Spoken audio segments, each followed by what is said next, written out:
طرية وممكن تدوقوها.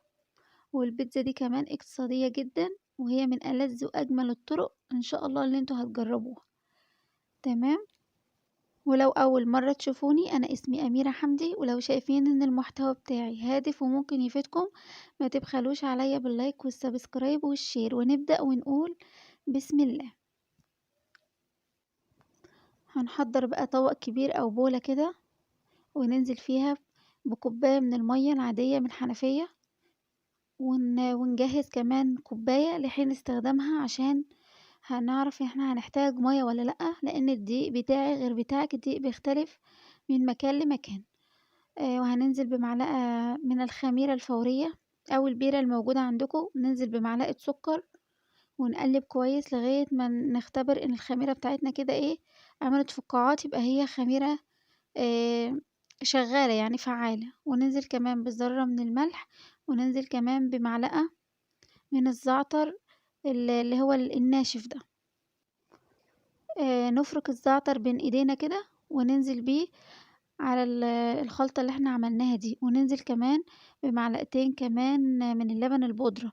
لو ما عندكوش لبن بودرة، عندكو زبداية تنفع، او كوباية حليب برضو تنفع، بس اللبن البودر بيديها طراوة وبيديها نعومة كده، وبتبقى طرية مش بتنشف مننا.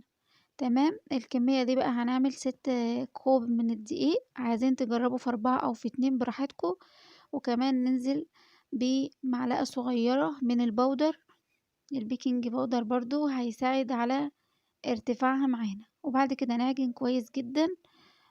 طبعا هناخد المية بالتدريج، مش هننزل بيها مرة واحدة. واخدنا الكوبايتين من المية، يا دوب جم على 6 كوبايات دقيق، جم كوبايتين من المية من المج العادي اللي انتوا شايفينه قدامكم ده. طبعا هتعوز عجن شوية لانها لسه بتتقطع في ايدينا. لو عندكم رخامة تمام، عايزين تكملوا العجن في الطبق برضو براحتكم. انا نزلتها كده، بتعرفوا تتحكموا فيها اكتر. هنعجن فيها ما يقلش عن 10 دقايق. كل العجن اللي فيها مش هيخليها لو باتت معاكم ما تفرولش منكم، وتفضل زي ما تكون لسه معمولة دلوقتي. هنجيب بقى 5 معالق زيت كده، ونلم بيهم العجينة زي ما انتوا شايفين. عايزين تحطوا زبدة، عايزين تحطوا سمنة، بس انا قلت لكم انا عاملاها لكم اقتصادية جدا، بمكونات اكيد موجودة في كل بيت. بصراحة انا ما كنتش هنعملها، بس عيالي كانوا عايزين ياكلوا بيتزا، كل شوية عايزين بيتزا، عملتها لهم بطريقة سهلة جدا. وبرضو الحشو كان اقتصادي جدا ومن البيت عندنا. اكيد لازم تجربوها كلكم وتقولي لي ايه رأيكم فيها. معلش يا حبيب قلبي، انا مطوله لكم الفيديو شويه علشان نعرفكم كل الاسرار وكل التكات بتاعها. بصوا اتبقى مني زيت كمان، يعني حاطه 5 معالق وبرضو اتبقى مني. نمسح البوله بقى بالزيت من فوق ومن تحت، وننزل فيها بالعجينه بتاعتنا ونسيبها تختمر بقى. احنا هنعرف هي اختمرت قد ايه برضو. ساعات بتقعد ساعة ونص، ساعات بتقعد ساعتين. لو انت هتعجنه بالمية الدافية ممكن ما تاخدش اي وقت، لانها هي خميرة فورية ومية دافية بيتفاعلوا مع بعض على طول. بس انا ما كنتش مستعجلة عليها. نسيبها بقى كده تخمر، نحط عليها كيس عشان ما تنشفش من فوق، ونجيب فوطة عليها نغطي بقى العجينة بتاعتنا بالفوطة لغاية ما تخمر كده وريحتها تملى البيت خير. اكيد هنعرف بقى. نسيبها بقى على جنب تخمر، ونعمل معانا الصلصة بقى بتاعتها الجميلة اللي هتعتمدوها عندكم دايما بطريقة سهلة. اول حاجة بنحضر حلة صغيرة كده، معانا بقى 3 حبات من الطماطم زي ما انتوا شايفين، تفتحوهم كده من النص. وبعد كده ننزل ببصلاية صغيرة متقطعة برضو، وكام فص توم كده. وننزل كمان بشوية مية، ونسيب بقى الايه الصلصة بتاعتنا دي تستوي براحتها. وبعد كده نقشره بقى القشرة اللي فيها دي ونضربوها في الخلاط. وفي نفس الحلة اللي احنا طيبنا فيها او سلقنا فيها الصلصة دي، ننزل بقى من غير اي مادة دهنية كده بالطماطم بتاعتنا اللي احنا ضربناها، ونضيف بقى التوابل بتاعتنا.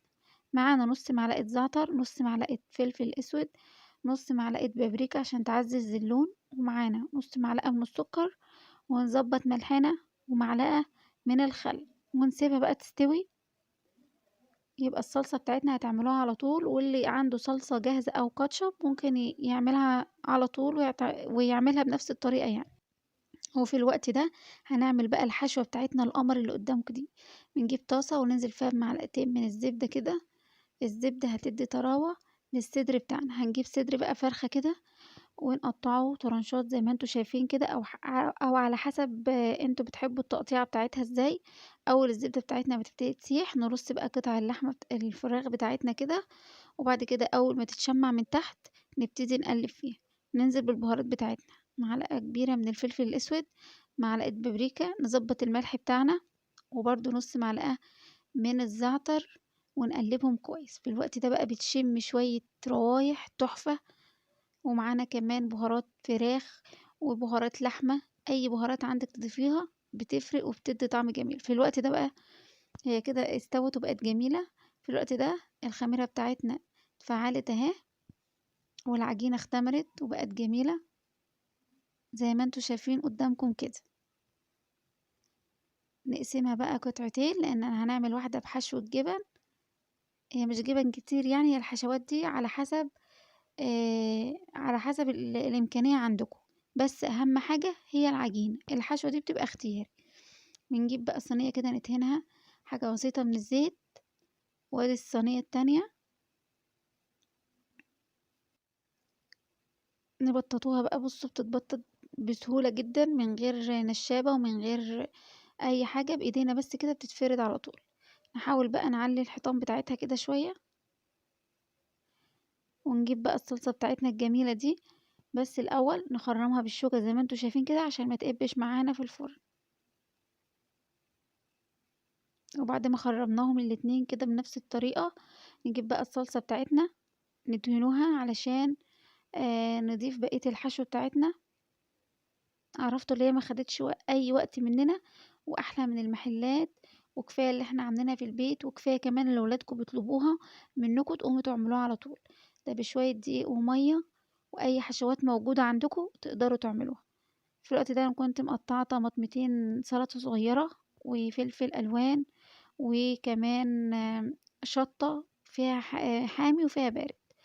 وبعد كده ننزل بالجبنه الموتزاريلا الاول، وبعد كده معانا الشطة اهي زي ما انتوا شايفين، ومعانا فلفل الالوان، وننزل كمان بطماطم من السلطة، ومعانا كمان زيتون.